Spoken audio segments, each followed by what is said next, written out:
All right, so I got this video where, of course, I have the '01 Mercedes C320 where my filler door was locked and it wouldn't come undone, it wouldn't open, so I couldn't put gas in my tank. So looked around and went in the back trunk there, and on the passenger side removed the liner. And of course, once you remove the liner, you see these holes that are there. There's two Torx screws that right there where my finger is, and you got this bracket that actually holds on the actuator. So the other option is when you stick your hand in there, there's a little knob you can actually turn at the end that will actually get the pin to retract and allow you to actually open a door.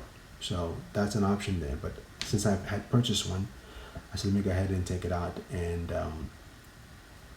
do a replacement on it. It's pretty straightforward, pretty easy to do. But just in case, if you're somewhere getting gas and you can't get it open, you don't want to break it either. So you just go ahead, and if it's the original one, again, the original has a little knob you can turn to manually actually retract the pin to get the door to open.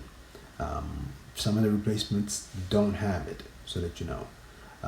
But if you're buying the OEM one, it's going to have it on there. So when you're looking, make sure you have it so that in case of emergency, you can always remove it. Don't forget to subscribe.